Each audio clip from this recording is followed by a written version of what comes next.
But first, the US is reportedly about to send a significant number of tanks to Ukraine. President Zelensky is asking for 300 modern battle tanks to continue the defence of its territory. There aren't many things I agree with Boris Johnson about, but his stance on the war in Ukraine is one of them. After visiting at the weekend, the former Prime Minister wrote, "Look at these brave Ukrainians and answer me this question. Just what the hell are we waiting for? The sooner we can help the Ukrainians to their inevitable victory, the sooner their suffering will be over and the sooner the whole world, including Russia, can begin to recover from Putin's catastrophe." Well, the what the hell are we waiting for was aimed chiefly at Germany. There are 2,000 German-manufactured Leopard tanks across Europe, many of them unused. Tonight there are reports they may send tanks, but the government's not yet confirmed this. Joining me now is author and activist Bill Browder, also known as Putin's #1 enemy, a badge I think he should wear with honour, and Fox Nation host Tomi Lahren. Well, welcome to both of you. Bill, we're at it seems to me, a pivotal moment in this war. A lot of the British military writing in the last few days that we should really ramp up our support for Ukraine and try and get them to a victory. Others worry that if we do that, what does defeat look like if you're Vladimir Putin? And what would you do if you feel like you're losing?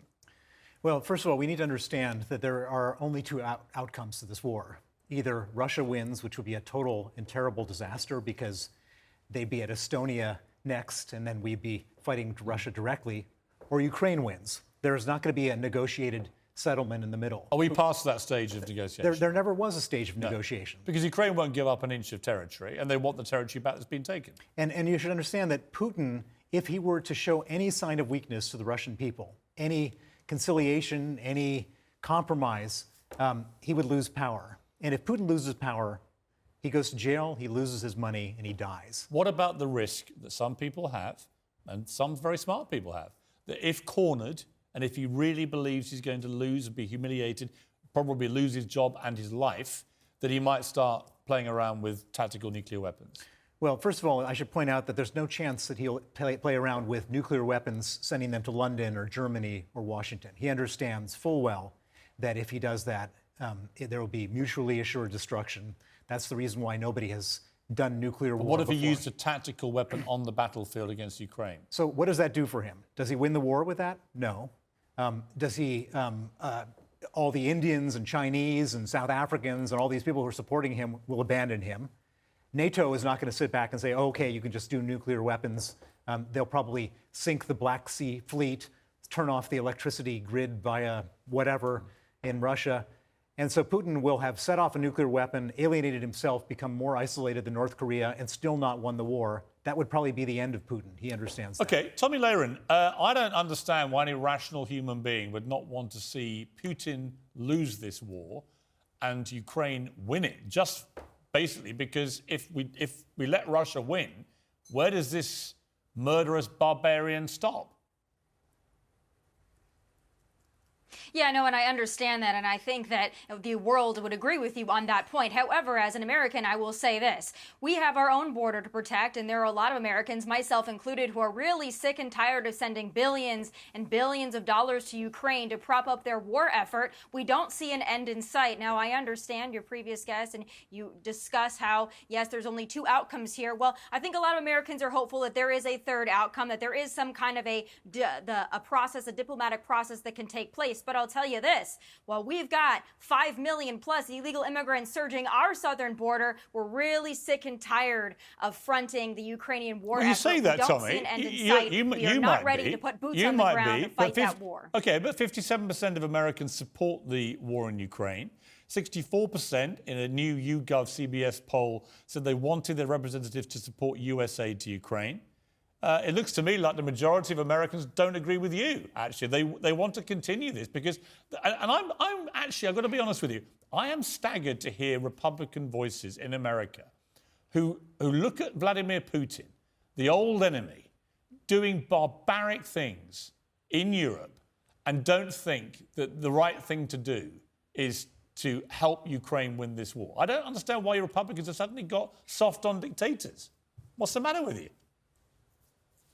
Well, I'll tell you this. A lot of Republicans have been hemorrhaging millions and billions of dollars. There are a lot of Republicans that do want to fund this war effort, but there's a lot of average Americans who are struggling in this country who are sick and tired of seeing our tax dollars go to front that effort. And I'll also tell you this. There are a lot of Americans, myself included, who do not trust Zelensky. We believe in the Ukrainian cause. We believe in the Ukrainian people. We do not trust Zelensky. So there's a lot of issues that a lot of Americans have. We would like to see Ukraine win this war, but at what cost and at what end? And are we ready to get involved? I can tell you this, a lot of Americans are not, especially when we have the issues we have at home, especially when we have the commander-in-chief, the man in the White House that we do. This might be a different story if we had Donald Trump still in office. I don't think we'd be in this situation if Donald Trump was still in office because Russia respected Donald Trump. Did you not support, respect Joe Biden, and this is the problem we're in right now. Did you support the first Gulf War? Well, listen, I'm 30 years old, so I was very young when that happens. I don't know if I could give you an answer that you'd be looking for on that, but I'll tell you this. But ideologically, do you think that was that right, that American forces went to the aid of a country that was not a member of NATO, and they kicked out Saddam Hussein in that first Gulf War? Because Republicans, almost to a man and woman, supported that and thought that was great, Desert Storm. And yet I don't see the difference other than Putin is exceptionally more dangerous than Saddam Hussein ever was, and represents a much bigger threat to the world, that I would argue, that Saddam Hussein did. And yet Republicans back in 91, they were like, yeah, let's get in there and kick him out. Now it's like a few Republicans are going, why are we spending all this money on taking on a dictator? And I'm like, what's the matter with you? Well, hey, listen, I'll tell you this. There's a lot of Americans out there that have learned our lesson from fronting endless wars, and we're sick and tired of it. If you look at our history, there have been many mistakes that we have made. Iraq, Afghanistan, this nation-building effort. There's a lot here at home we need to work on. Like I said, we would like to see the Ukrainian people pull this out. We are, however, not entirely confident that they're able to do it without endless support, endless money, endless help from nations like the United States. And I'll tell you, a lot of Americans are not in the position to be sending billions more to Zelensky. We don't trust Zelensky. We have a lot of questions. Okay. And this is not about supporting Putin over Ukraine. Make no mistake. We also, Republicans, did not support trading a Russian arms dealer back to Russia for a weed-smoking basketball player. But then again, a lot of Democrats cheered for that one. All right. It's a messy I just want to situation. play a It's not clip black and now. white. I want to I'll get a tell Bill's you this, though. response to We this. want to But defend America first. okay, I hear you. I want to play a clip. This is from when I went to see President Zelensky in Kyiv in Ukraine in the summer last year. And I asked him about this resistance from some Americans. Here we are. There are people in America, some on the Republican side in particular, who think that America shouldn't be spending all this money on a war here, which has nothing to do with them. They think there are more important things in America, like inflation and so on, that they should be working on. What is your message to those Americans who do not think America should be as heavily involved? Ми боремося за абсолютно спільні. We are fighting for absolutely communal values that are universally understood. Відповідав, що те, що я Some time ago, I responded that war doesn't have a distance. And the war in Ukraine is still the war against those values that are professed in the United States and in Europe. So this war, here and now in Ukraine, and forgive me that I'm saying it so cynically, is for the safety of Europe. As long as we are resisting, the integrity of the United States will continue. Therefore, we are giving our lives for your values and the joint security of the world. You know, Bill, I found him incredibly impressive. I don't share Tommy's view of Zelensky, which is a view that some Americans have of him. I think he's an incredibly impressive guy who has single-handedly galvanized his country to at least believe they can withstand the invading hordes of Putin's army. But to that point, what would you say to Tommy to try and persuade her that this is money well spent by America? Well, it's pretty straightforward. So, first of all, I'm 58 years old, not 30 years old, so I've known Putin for 22 years. He's an absolute criminal. He's a murderous dictator. And the reason he started this war is to basically, it's a war of distraction, wag the dog. He's trying to, people after 22 years are sick and tired of Putin. He doesn't want them angry with him, so he creates a foreign enemy. So he's got to be at this war. He's doing this war to stay in power. And the one thing I can tell you is that if he were to win in Ukraine, he would next be at the Estonian border. Yeah, no question. And if he's at the Estonian border, then we're faced with the most horrible outcome. Either we have to go to war directly with Vladimir Putin, which would be a terrible thing, or we would have to abandon our NATO allies. Yeah, and we learned surely in 1939 with Adolf Hitler, we learned that people like Hitler, people like Putin, they don't stop. They prey on weakness. They want to call our bluff. They want to rattle their saber and hope that we give them what they want. That's what dictators do.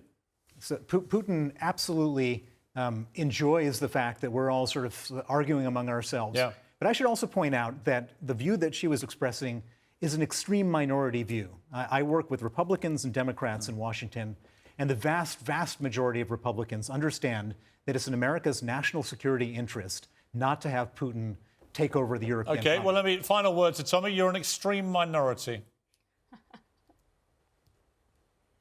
Yeah, maybe in the D.C. Beltway and the people that you're talking to in the swamp, but average, everyday Americans out there who can't even find eggs and baby formula and worrying about inflation and worrying about crime in our streets, worrying about illegal immigration at our border, I represent those Americans, and those Americans are not an extreme minority. Those Americans believe in America first. And I agree with you. Putin is a horrible person. We don't want Putin to take over the world, but I tell you this, I'm not sure that us sending more money, more tanks to upfront this Ukraine war effort is going to stop Putin unless we are ready to directly go to war with Putin.